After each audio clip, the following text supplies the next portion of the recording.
coming back to the atomic bomb, I'll just give you a quick demonstration of how it works.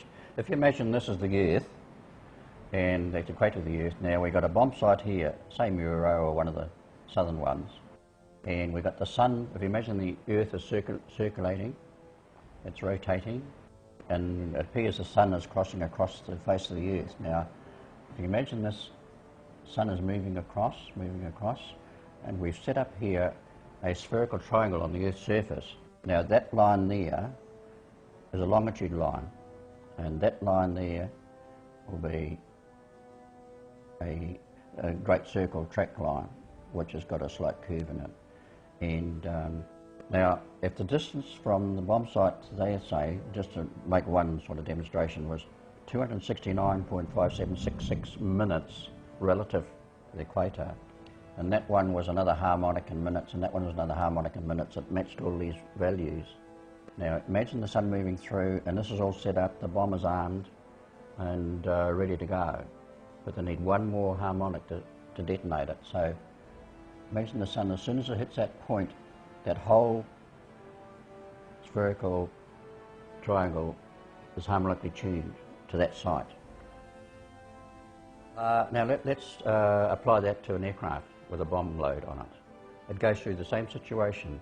In the Nagasaki case, we've got missed out on one of those, so it has to circle to come into that time zone again. So it's circling around a high altitude, waiting for the time to start moving in, to be at their point there where they have to be, where all the mechanisms are all calculated for, and then it's timed in there, and that exact point, that's when the bomb drops over Nagasaki.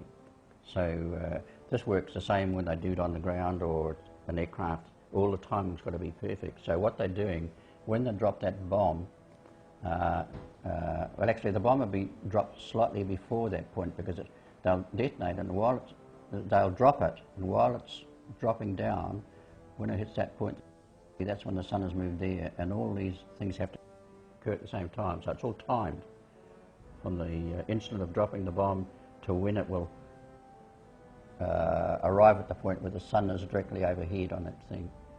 And it's fairly complicated when you think of all. These are all the things I've got to do to detonate a bomb. So if they're thinking about these suitcase things, well, how do they cope with all these different things and all the backups you've got to have to do it? And I don't think it could be done, but it'd be so damn complicated. They'd know all about it, I think, before it ever happened.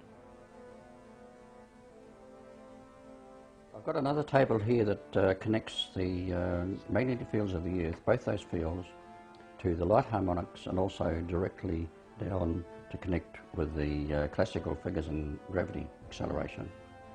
Now, if you study this diagram, you'll see there are two fields shown, and the two fields are in lines of force per square geodetic inch.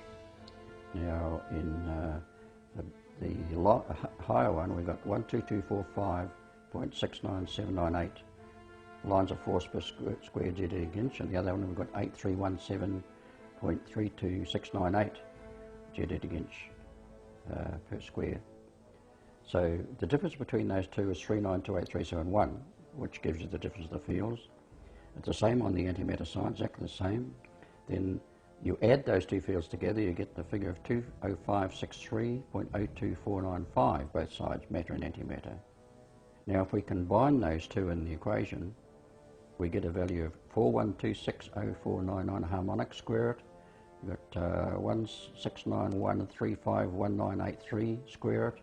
And you've got 286067.1536. Now that's twice the speed of light at that particular latitude, which is the pole, which is 0.